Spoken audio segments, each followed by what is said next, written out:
يا أيها الإنسان ما غرك بربك الكريم الذي خلقك فسواك فعدلك في أي صورة ما شاء ركبك.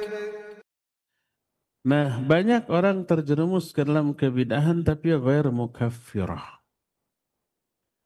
Dan dilihat dari segi bidang atau jenis amalan. Kebid'ahan yang ghair mukaffirah ada dua. Pertama, bid'ah dalam ibadah. Kedua, bid'ah dalam hal muamalah. Bid'ah dalam ibadah ada dua jenis juga. Pertama, ini yang disebut dengan bid'ah hakikiyah. Apakah itu? Yaitu at-ta'abbud bima lam ya'dhan bihillahu azza wa jalla ayyu'bada bihil battah. Pertama, beribadah kepada Allah dengan cara-cara yang tidak Allah syariatkan sama sekali. Tidak ada ayatnya, tidak ada hadisnya, tidak ada amalan para sahabatnya. Tapi dilakukan. Contoh, seperti orang beribadah dengan diiringi alat-alat musik, nyanyian, atau dengan bertepuk tangan. Bertepuknya berirama, tidak bertepuk seperti konser, seperti nonton pertunjukan yang menakjubkan lalu bertepuk tangan, tapi tepuk tangannya berirama. Itu nggak pernah dilakukan oleh Nabi, para sahabat, nggak ada ayat. Bahkan ayat menjelaskan beribadah dengan bertepuk tangan, dengan bersiul, itu mimbabil amsal. Beberapa contoh cara ibadah dengan alat-alat musik yang dilahirkan dari tubuh seni seperti bertepuk tangan tapi berirama. Seperti bersiul. Nanti Imam Ibnu Katsir menafsirkan ayat ini mewakili seluruh alat musik. Itu cara ibadahnya orang musyrik. Sebagaimana firman Allah dalam surah Al-Anfal 35, "Wa ma kana salatuhum 'indal baiti illa muka'au wa tasdiyah. Fadzuqul 'adzaba bima kuntum takfurun." Kata Allah, tidaklah salat mereka di Baitullah kecuali dengan bersiul dan bertepuk tangan. Bertepuk tangannya bukan keprok seperti habis pertunjukan, tapi dengan berirama. Dan ketika menafsirkan ayat ini, Imam Ibnu Katsir rahimahullahu ta'ala menunjukkan ini mewakili alat-alat yang bisa menimbulkan irama.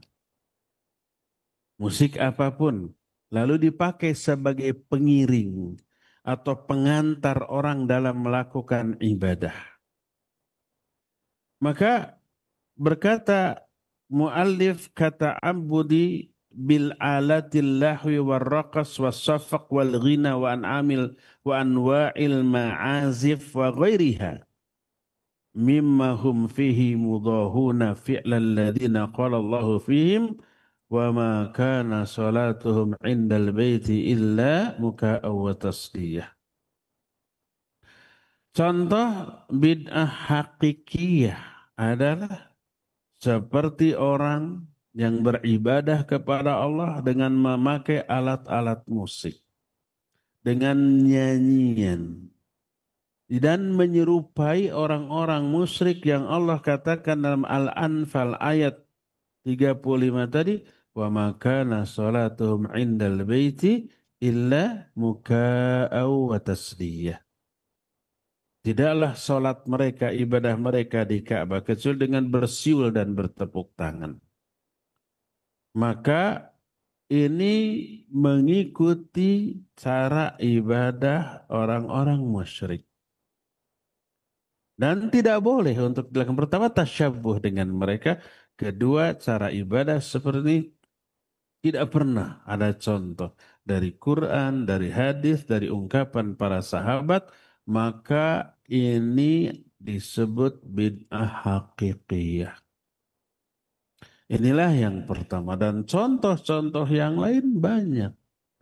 Seperti umpamanya adanya perayaan-perayaan hari-hari besar Islam, Nabi, para sahabat, para ulama, salafus soleh nggak pernah melakukan.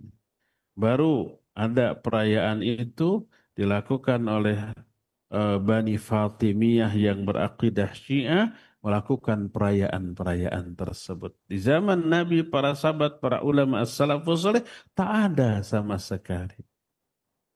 Muncul kemudian ini hakikiyah. Inilah yang pertama. Kedua, yang kedua ini oleh para ulama disebut bid'ah idhafiyah. Apakah itu? At-ta'abbud bima asluhu masyru'un. Walakin wudhi'a fi ghairi mawdhi'ihi. Beribadah dengan cara ibadah yang asalnya ibadah ini disyariatkan, ada. Tapi dilakukan bukan pada tempatnya. Seperti contoh kakas firra'si masalan. Seperti dibukanya kepala untuk laki-laki. Dari penutup topi, kopiah, imamah atau sorban. Itu pada asalnya disyariatkan tapi hanya dalam keadaan ihram untuk laki-laki. Baik untuk umroh ataupun untuk haji. Ketika di miqat mau memulai ibadah umroh atau haji, maka begitu sudah ihram, ihram itu artinya niat memulai ibadah umroh dan niatnya harus ditetapkan di miqat. Niat itu kemudian disebut ihram. Makna ihram pengharaman. Kenapa niat itu disebut ihram? Karena niat tersebut mengharamkan 7 perkara yang tadinya halal. Termasuk laki-laki halal menutup kepala. Pakai topi, pakai kopiah, pakai imamah, atau apapun boleh. Begitu ihram nggak boleh. Yang nempel langsung di kepala ya. Kalau yang tidak nempel seperti payung boleh. Di bawah tenda boleh. Tapi menyimpan tisu umpamanya untuk menutupi kepala dari panas dan hujan nggak boleh. Atau pakai imamah. Atau pakai topi nggak boleh. Itu ibadah ketika ihram. Tapi kemudian dilakukan di luar ihram. Dengan niat ibadah. Maka tidak boleh itu kebid'ahan. Tapi bid'ah idhafiyah. Seperti contoh umpamanya dalam hadis. Ada Nabi SAW dari Ibnu Abbas radhiyallahu anhuma. Kata Ibnu Abbas. Bainana. An-Nabi SAW yakhtubu. Idh huwa birajulin qa'imun. Fasa'ala'an. Faqalu Abu Israel nadhara ayyaqum wa la yaq'ud wa la yastadhil wa la yatakallam wa yasum. Ketika Nabi SAW sedang khutbah, ada orang itu berdiri di luar berpanas-panas. Ditanya itu orang siapa? Ngapain dia? Para sahabat menjawab namanya Abu Israel. Dia bernazar untuk berdiri dan tidak duduk. Dan tidak berteduh. Jadi sengaja dia berdiri di tempat yang panas. Tidak berbicara dan saum. Jadi ada 4 poin isi nazarnya. Pertama berdiri dan tidak duduk. Kedua berpanas-panasan tidak berteduh. Ketiga tidak berbicara. Keempat, saum. Kalau yang 3 awal, berdiri tidak duduk. Ini nggak ada syariatnya, nggak ada ibadah seperti itu. Atau berpanas-panasan, nggak ada ibadah seperti itu. atau nggak berbicara, nggak ada ibadah seperti itu. Kalau saum ya ada. Apa kata Nabi SAW? Murhu falyatakallam wal yastadil wal yaqud wal yutimma saumahu. Perintahkan dia untuk bicara, berteduh dan duduk, tapi saumnya lanjutkan. Karena saum ibadah yang ada asalnya, boleh orang nadar untuk saum. Tapi kalau isi nadarnya nggak ada asalnya dan nggak ada manfaat, apa manfaatnya tidak berbicara? Apa manfaatnya berpanas-panasan tidak berteduh? Madarat yang ada ya, nanti dia gosong, bisa dehidrasi. Apa manfaatnya berdiri nggak duduk? Madarat. Itu di cancel, tidak boleh dilanjutkan. Tapi saum dilanjutkan. Nah, jadi Nabi SAW memerintahkan orang itu untuk melanjutkan saum karena saum itu adalah ibadah yang memang disyariatkan. Adapun 3 yang lainnya disyariatkan hanya dalam posisi tertentu. Seperti tidak boleh berbicara. Itu hanya dalam keadaan sholat saja. Seperti umpamanya tidak boleh duduk. Itu hanya dalam sholat yang wajib berdiri tanpa ada uzur, nggak boleh sambil duduk. Iya, tapi kemudian itu dilakukan bukan pada tempat. Inilah yang disebut dengan bid'ah idhafiyah. Contoh lain umpamanya azan. Azan disyariatkan? Iya, azan disyariatkan. Kapan? Ketika memanggil orang sholat. Pada waktu masuk waktu untuk sholat disyariatkan azan. Tapi kalau kemudian azan ini dilakukan bukan pada tempatnya. Seperti contohnya umpamanya mengantar orang ke kuburan. Pas si mayitnya dimasukkan ke lubang kubur, suka ada yang azan? Iya. Tidak ada syariatnya. Tidak ada hadis yang sahih tentang hal tersebut. Atau ketika orang mau haji. Ada yang pas berangkat diantar dengan lantunan suara azan. Azan itu disyariatkan hukum asalnya. Tapi tempatnya dan waktunya ketika apa? Ketika sholat di masjid. Kemudian azan ini dilakukan bukan pada tempatnya, inilah yang disebut dengan bid'ah idhafiyah.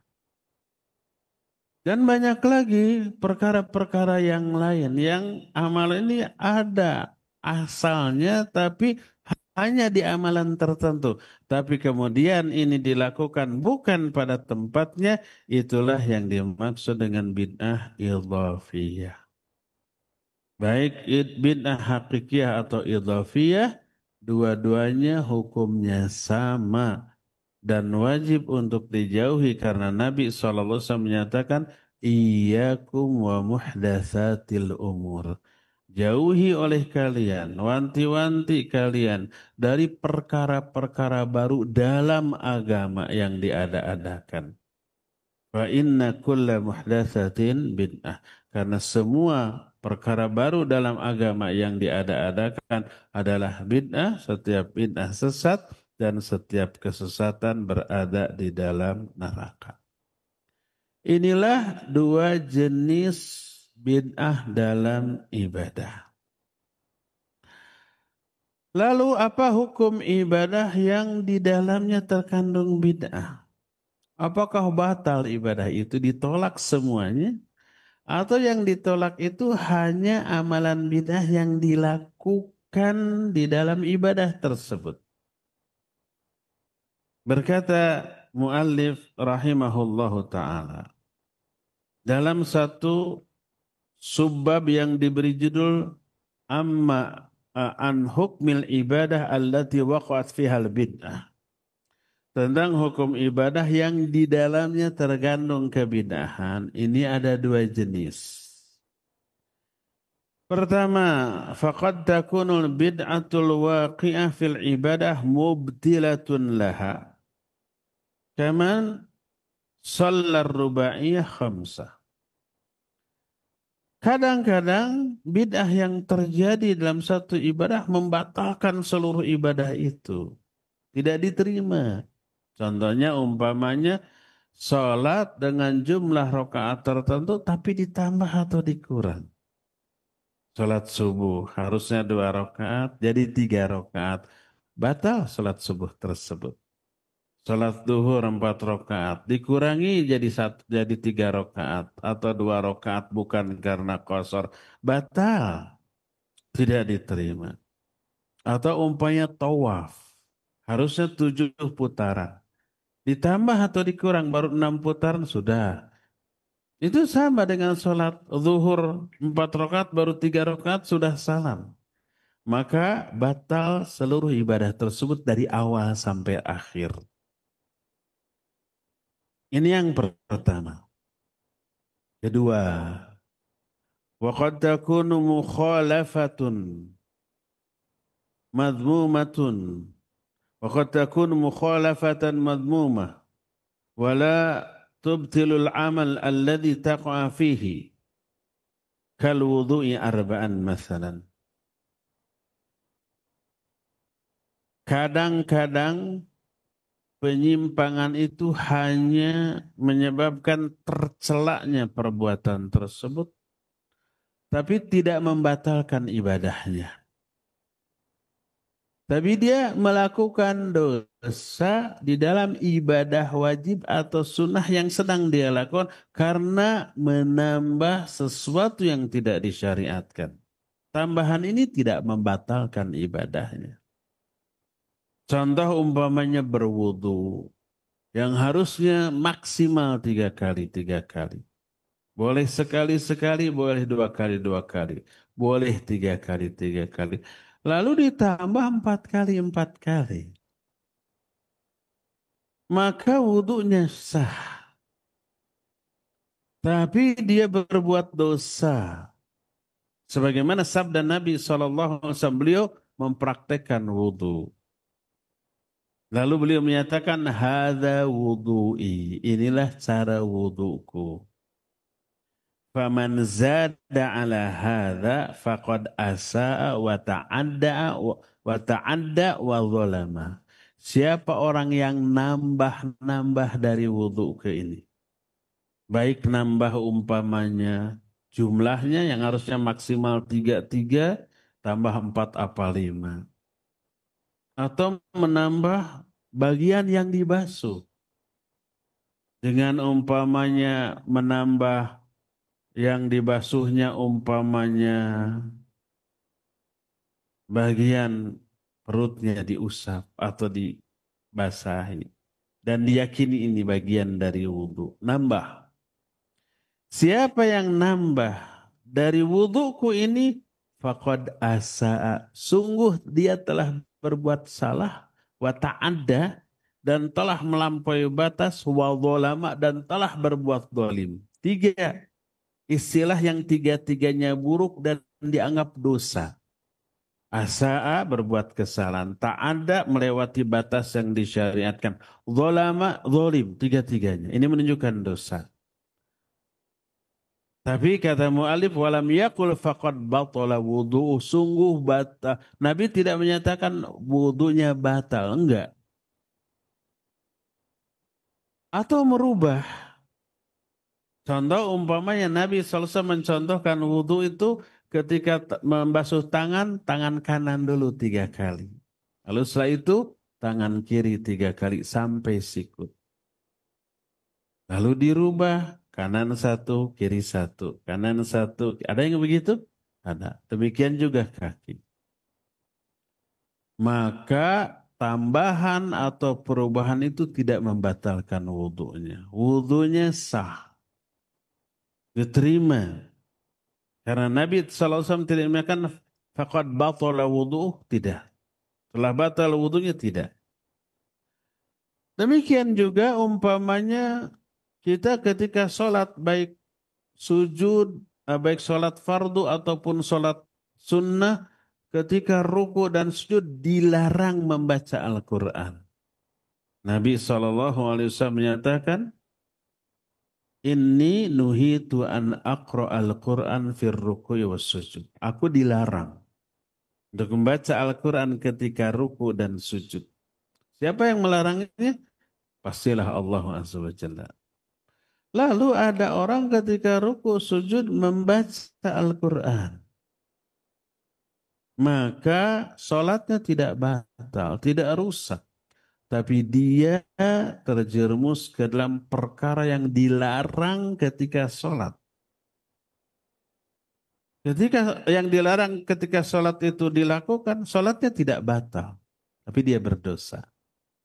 Sama dengan umpamanya dilarang ria di dalam sholat.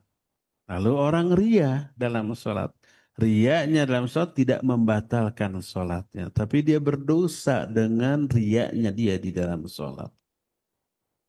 Sama dengan diperintahkan sholat berjamaah. Dia sholat sendiri tanpa uzur. Sholatnya sah dan dapat satu pahala. Tapi dia berdosa karena tidak melakukan perintah untuk sholat berjamaah bersama imam di masjid. Dilarang untuk menunda-nunda sholat dari waktunya. Harus di awal waktu. Tapi ketika dia umpamanya menunda, melanggar larangan ini, sholat subuh 5:30. Sholat duhur jam 2:30. Masih ada waktunya? Masih ada. Dia melanggar larangan. Sholatnya sah. Dan dapat pahala satu dari sholatnya. Pasti tidak berjamaah. Tapi dia berdosa karena mengabaikan perintah. Mengabaikan perintah atau melanggar larangan. Dilarang baca Quran ketika ruku dan sujud. Dia baca Quran. Dia berdosa karena melanggar larangan. Tapi tidak membatalkan sholatnya. Sholatnya tetap sah. Bagaimana kalau ketika ruku atau sujud kita kan diperintahkan memperbanyak doa. Nabi SAW menyatakan, Inna aqraba ma yakunu bil abdi wa baina rabbih wa huwa sajid. Fa'akthiru fihi doa. Jarak terdekat antara seorang hamba dengan Allah adalah pada waktu sujud. Maksudnya sujud di dalam sholat. Perbanyak doa.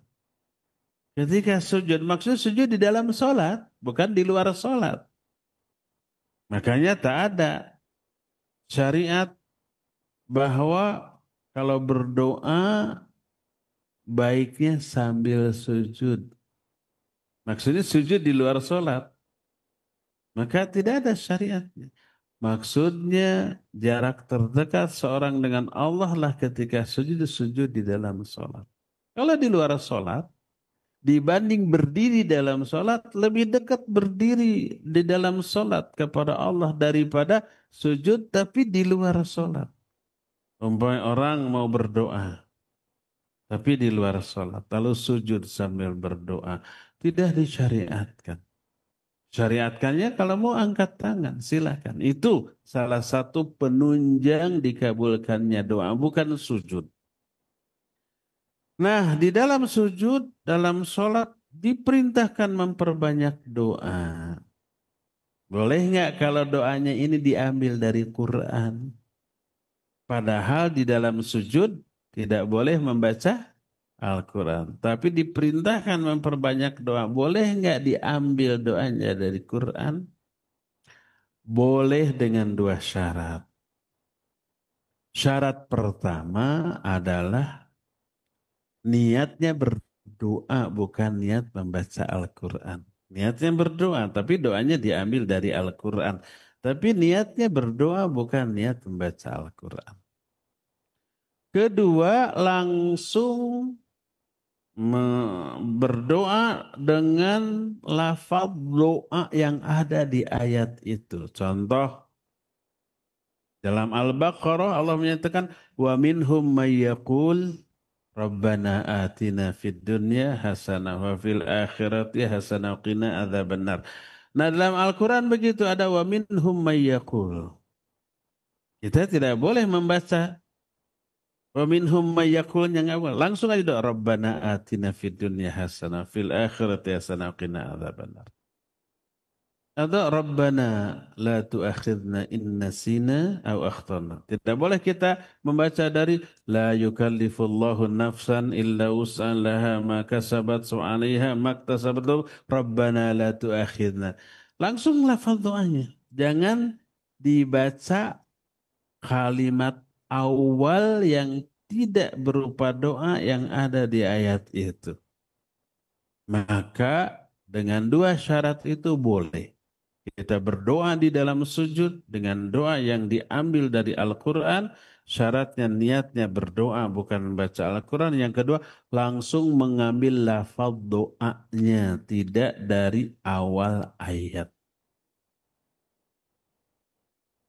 Jadi kalau umpamanya orang melakukan pelanggaran di dalam sholat yang terlarang seperti dilarang ria. Lalu dia ria, sholatnya sah, tapi rusak. Sholatnya bisa tertolak, dia terjerumus ke dalam dosa, terancam azab. Sebagaimana firman Allah, fawailul lil musallin alladzina hum an sholatihim alladzina hum yura'un. Dilarang sahun, tapi dia sahun. Dengan melamun dalam sholat tidak batal sholatnya secara fiqih. Lanjutkan, tapi dia berdosa. Ketika ruku sujud dia umpamanya membaca Al-Quran. Maka sholatnya sah, teruskan. Tapi dia berdosa karena melanggar. Atau umpamanya dia menambah gerakan di dalam sholat. Dan diyakini sebagai bagian dari sholat. Sholatnya tidak batal. Selama gerakannya tidak membatalkan sholat. Maka sholatnya terus tapi dia berdosa karena adanya penambahan gerakan tersebut. Seperti umpamanya orang ketika duduk terus si tangannya ditepuk-tepukan ke pahanya. Dan dia meyakini bagian dari sholat. Padahal tidak ada contoh sama sekali. Dia melakukan kebid'ahan dalam sholat. Batal sholatnya? Tidak. Tidak batal. Teruskan. Tapi dia berdosa karena meyakini adanya tambahan gerakan yang tidak dicontohkan oleh Nabi SAW. Inilah beberapa jenis kebid'ahan di dalam ibadah. Ada ibadah hakikiyah yang sama sekali tidak ada contoh. Ada ibadah idhofiyah, bid'ah idhofiyah. Ada contoh tapi dilakukan bukan pada tempatnya.